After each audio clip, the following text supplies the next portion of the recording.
हिमाचल तो मेरी सुबह की शुरुआत होती है इस प्यारे से सनराइज के साथ, जहाँ मैं बैठ के चाय पानी सब कुछ यहाँ पे इसको देखते देखते करती हूँ और मेरा पूरा दिन इतना अच्छा निकलता है ना इस सनराइज को देखते। हेलो दोस्तों, तो मेरा नाम है प्रेरणा शर्मा और मैं हिमाचल प्रदेश के प्यारे से गाँव में रहती हूँ, जहाँ की सनराइज फूल सब कुछ बहुत ही ज्यादा प्यारा है। आज की मेरी दिन की शुरुआत होती है पापा जी की प्यारी सी आवाज से, प्रिया उठ जा चाय बना ले। तो फिर पापा जी के पास गई तो तब तक इन्होंने आग जला ली थी, तो मैंने सोचा क्यों ना जल्दी से महाम में आग जला ली जाए। आग जलाना इतना मुश्किल काम नहीं है, लेकिन मेरे लिए ये काम ऐसा है जैसे पहाड़ चढ़ना है। मेरे से तो एक बारी में तो कभी आग जलती ही नहीं है, बड़ी मुश्किल से महाम जलाना सीखा है मैंने। हम हिमाचल के पहाड़ी हैं जनाब, हमारे यहाँ पे मोस्टली चूल्हे पे और महाम पे पानी गर्म होता है, रॉड और गीजर हमारे काम के नहीं है। सब्र करो, नहीं जा रही कहीं भी। इस पाइन यानी कि चिलगोजे को लेके आई थी जंगल से, तो मैंने सोचा आज इसी से आग जला लूं, पर ये मेरे बस का काम नहीं है कि अकेली नहीं जलती है, ये जलती है अपने ग्रुप के साथ। ग्रुप का मतलब एक इकलौता चिलगोजा नहीं, इसके लिए काफी ज्यादा चिलगोजे चाहिए तब जलती है ये। और इसके लिए भाई मैंने सोचा आज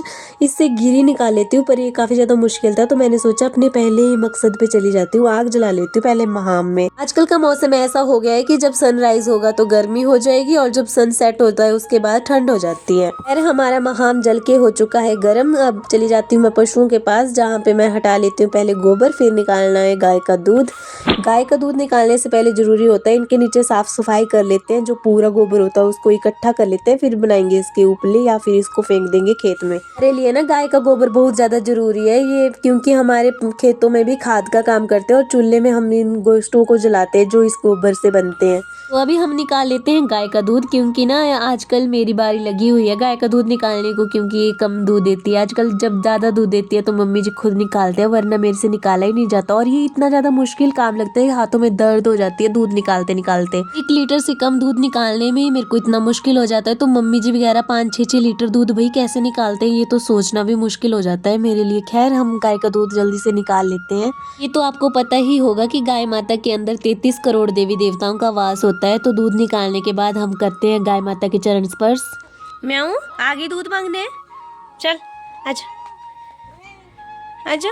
ये है मेरी प्यारी सी बेली, जिसका मैंने नाम रखा है चंपू, और इसका छोटा सा बेबी भी है जो इसके साथ इतने प्यार से रहती है, ऐसी रहती है जैसे हम बचपन में एक डॉल के साथ रहते थे। आखिरकार माँ तो माँ ही होती है, चाहे वो इंसान की हो चाहे वो जानवर की, इतने प्यार से रखती है इसको। पशुओं का दूध निकालने के बाद बारी आती है गोबर के उपले बनाने और ढाल बनाना। वैसे तो हमारी पहाड़ी भाषा में ना उपलों को बोलते हैं गोस्टू और गोइटू, जो कि मैं पता नहीं 2-3 वीडियो में बता चुकी हूँ आप लोगों को। तो हमारे बड़े बड़े गोस्टू होते हैं ना, वो पता है क्यों बनाते हैं? जब हमें टाइम नहीं होता ना और गोबर ज्यादा होता है, तो हम जल्दी से पहले एक तसले में पानी डालते हैं, फिर गोबर डालते हैं, फिर उसके ऊपर चलते हैं, तो ये सेट हो जाती है, फिर उसको ले जाते हैं खेतों में। हमारे पहाड़ों में ना डंगे बहुत ज्यादा होते हैं, क्योंकि पहाड़ी इलाके होते ही ऐसे हैं, तो डंगों के ऊपर बनाते हैं हम ऐसे गोस्टू वगैरह। मैंने डंगे के पास तसला फेंक दिया है और इसके तसले को उल्टा फेंकते हैं और इसको उठाते हैं और इसकी शेप ऐसे बन जाती है और इसको थपकी मारते हैं, फिर हाथ से थपड़ थपड़ करके ना ये सेट हो जाते हैं अच्छे से। एक ढाल और गोस्टू बनाने को लगभग ना मेरे को 2 से 3 मिनट तो लग ही जाते हैं, इसको अच्छे से सेट करना, थपड़ थपड़ करके। थपड़ थपड़ बोल रही हूँ मैं बार बार। और हाथों के हालात कुछ ऐसे जाते हैं, जब बहुत ज्यादा बरसात पड़ती है ना तो हमारे ये बहुत ज्यादा काम आते हैं, हम इनको स्टोर करके रख देते हैं। तो एक एक करके मैंने भी कुछ 5-6 ढाले तो बना ही दी आज। ये जो बड़े बड़े गोश्त होते हैं ना, एक टाइम का खाना तो इनसे बड़े आराम से बन जाता है, क्योंकि यहाँ पे पता क्या है, हम लकड़ू थोड़े कम ही काटते हैं, क्योंकि हमारा इन्हीं से ही चल पड़ता है सारा काम, गोश्तों से ही। लकड़ू हम इकट्ठे कर देते हैं। जब हम पशुओं को चारा लेके आते हैं तो उनमें ब्यूल होते हैं ना, ब्यूल के जो छट्टे होते हैं, छाटे बोलते हैं हमारी पहाड़ी भाषा में, जो डंडे होते हैं छाटे, जो ब्यूल के छाटे होते हैं, इनको करते हैं हम इकट्ठा और इनके बाहर बना के रख देते हैं गरा लगा के। तो मैंने अभी पशु बाहर करने थे, और जहाँ हम बाहर बांधते हैं ना, कल हमने इनको ब्यूल दिया था खाने को, तो यहाँ पे डंडे ही डंडे हो गए थे, तो मैंने इनका अच्छे से एक भारा मतलब भरोटू बना दिया। हमारी पहाड़ी भाषा में लकड़ुओं को बोलते हैं भारा और भरोटू।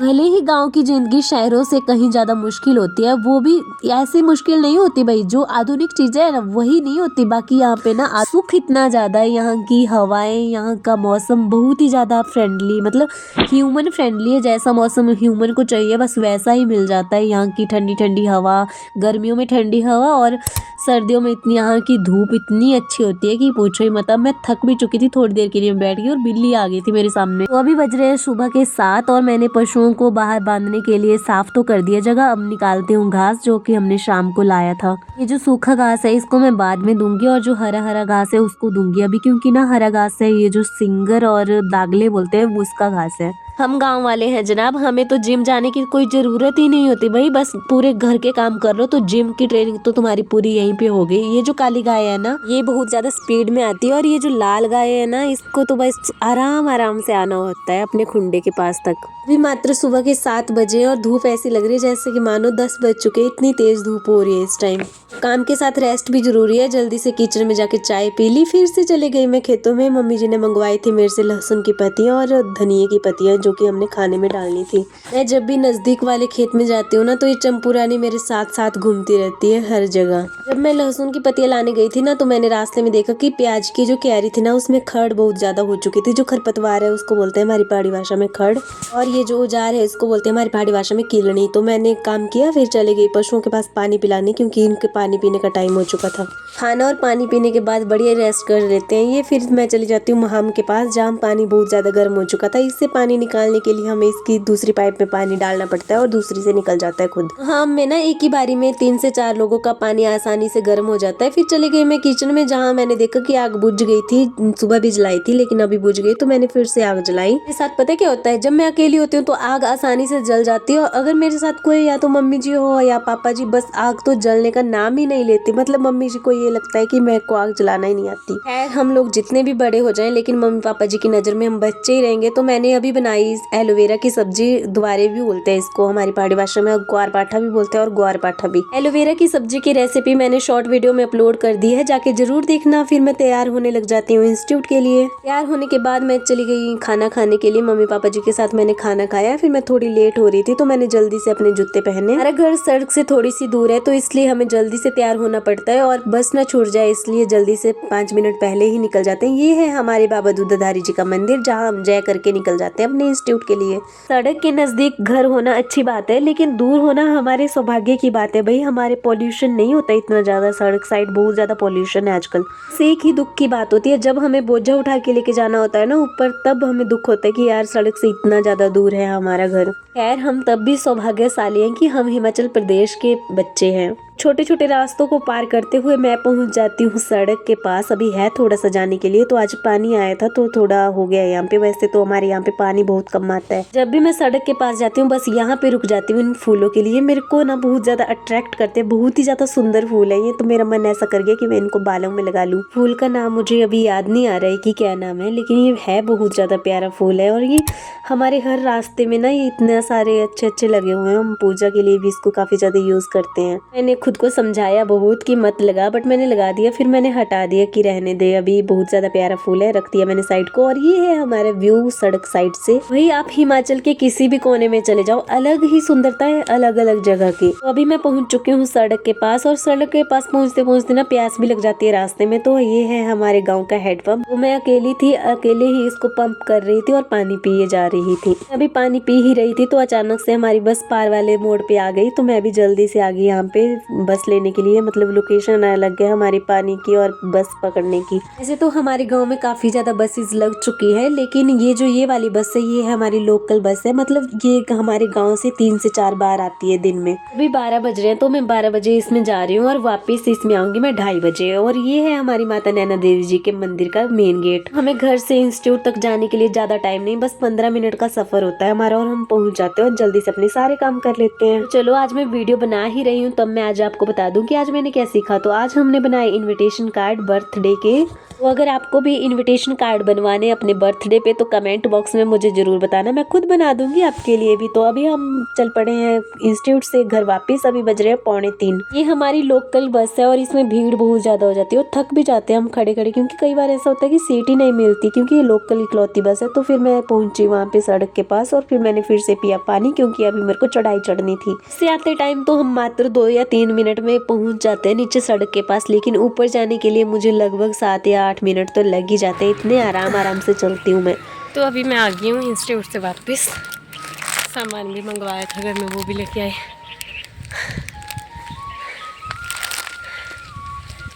जब हमें ठंड लगी और ऐसी प्यारी सी धूप मिल जाए ना तो चलने में भी मजा बहुत ज्यादा आता है। लेकिन अभी धूप ऐसी हो रही थी भाई जैसे जून जुलाई की धूप होती है। अभी मार्च में ही सूर्य देव अपना इतना कहर बरसा रहे हैं, जून जुलाई में तो पता नहीं हमारे क्या ही होने वाला है। कुछ दिन पहले यहाँ पे बारिश हुई थी और पहाड़ों में बर्फबारी हुई थी ना, तो उसके बाद हमारे यहाँ पे सब कुछ हरा भरा हो गया था। सारे साग इतने अच्छे खिलखिला उठे थे और सारे लहसुन भी। कभी कभी तो बारिश ऐसी हो जाती है कि मानो बरसात हो रही है और कभी कभी धूप ऐसी आ जाती है मानो गर्मियों का मौसम चला है। हेलो, आजा आजा, घर जाके देती तेरे को खाना। आजा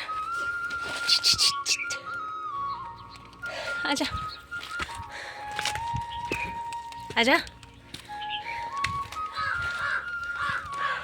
आते टाइम हम फिर से पहुंच चुके हैं बाबा दूधधारी जी के मंदिर के पास। फिर मैंने यहाँ पे जय करी और फिर से चल पड़ी अपने घर के लिए। ऐसे तो घर तक पहुंचने के लिए ना मेरे प्राण हाथ में आ जाते हैं, मैं तो थक जाती हूँ मैं ऊपर आते आते। लेकिन आज मैं वीडियो बना रही थी तो वही मुझे टाइम का पता भी नहीं चला कि मैं कब कब घर पहुंच गई। तो जहाँ मैं अभी पहुंची हूँ यहाँ से मुझे 1 मिनट भी नहीं लगेगा। लेकिन मैं घर पहुंचने से पहले अपनी गाय माता के पास जाती हूँ क्योंकि वो मुझे इतने प्यार से देख रही होती है ना आते टाइम। मेरे दिन का आधे से ज्यादा टाइम ना इन्हीं के पास स्पेंड होता है। मतलब इतनी प्यारी है ना ये दोनों, और इसके पास मैं जैसे मर्जी बैठ जाऊँ ये मेरे को ना आते ही ऐसे देखेगी इतने प्यार से जैसे पता नहीं मेरा और इसका सदियों पुराना रिश्ता हो। भाई दूध निकालना भी मैं इसी बच्चों के पास सीखी हूँ, मतलब इसी गाय माता के पास सीखी हूँ। और इतनी प्यारी है ना और मेरे साथ लड़ती भी है। और जब मैं गौरू के साथ ऐसे प्यार से बात कर रही थी ना तब काली गाय भी ऐसे पीछे से वो कर रही थी, मेरे को मार रही थी कि भाई मुझे भी प्यार कर, इसी को सारा प्यार लौटा देगी। लेकिन मैं गौरी को ना इतने प्यार से छोड़ ही नहीं सकती थी, भाई इसी को देना चाहती थी अभी सारा प्यार। अरे बहुत ही ज्यादा प्यारी है ये। लोग पता नहीं इतनी प्यारी प्यारी गाय माताओं को ऐसे सड़क पे क्यों ही छोड़ देते हैं। भाई मुझे तो ये बहुत ज्यादा प्यारी है, मैं तो ऐसा सोच भी नहीं सकती इन लोगों के बारे में। हमारे घर में इसका बच्चा भी था लेकिन वो चला गया है अब यहाँ से। उसका नाम था नंदू। इनके साथ लाड प्यार कर ही रही थी तो आवाज आई पापा जी की जल्दी टिफिन लेके घर से यहाँ से निकल, क्योंकि आज गाँव में फंक्शन था और घर को खाना लेके आना था। फंक्शन को जा रही थी तो रास्ते में मुझे मामू जी मिल गए। ये छाम रहे थे ब्यूल, मतलब ब्यूल छीन रहे थे, छीनना भी बोलते हैं हमारी पहाड़ी भाषा में। मुझे नहीं लगता हिमाचल में बड़े बड़े पहाड़ों को छोड़कर ऐसी कोई जगह होगी जहाँ ब्यूल नहीं पाया जाता होगा, क्योंकि चारे के रूप में ना जो सबसे ज्यादा दिया जाता है ना हमारे हिमाचल में वो ब्यूल ही है। चलो तो अभी फंक्शन के लिए जा आते हैं क्योंकि बाद में मुझे भी ब्यूल लाने जाना है। तो अभी मैं नीचे सब्जी लाने जा रही थी तो मुझे रास्ते में एक नानी जी मिल गई। उन्होंने बोला कि ऊपर तुंबड़ी है, तुंबड़ी अब वो पता नहीं गोल गोल शायद घी के सूखे सूखे को बोलते हैं तुंबड़ी। अब देखते हैं कि क्या है। नानी जी, नानी जी, नानी जी,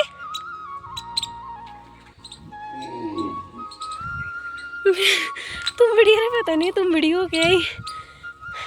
नानी जी, नानी जी, मामू जी, मामू जी, केड़े हुई तुंबड़ी? तुंबड़ी मिले या ना मिले लेकिन मुझे ये ज्ञान मिल गया कि सूखे हुए घी को तुंबड़ी बोलते हैं। खैर एक और मामी जी मिल गए मुझे जो अभी यहाँ पे ब्यूल निकाल रहे थे। रास्ते की सारी नोक झोंक के मजे लेते हुए मैं चली गई फंक्शन में और पहुंच गई और मैंने सारी सब्जियां डलवा दी टिफिन में। ये थी हमारी बिलासपुरी धाम। लेके आ गए प्रिया।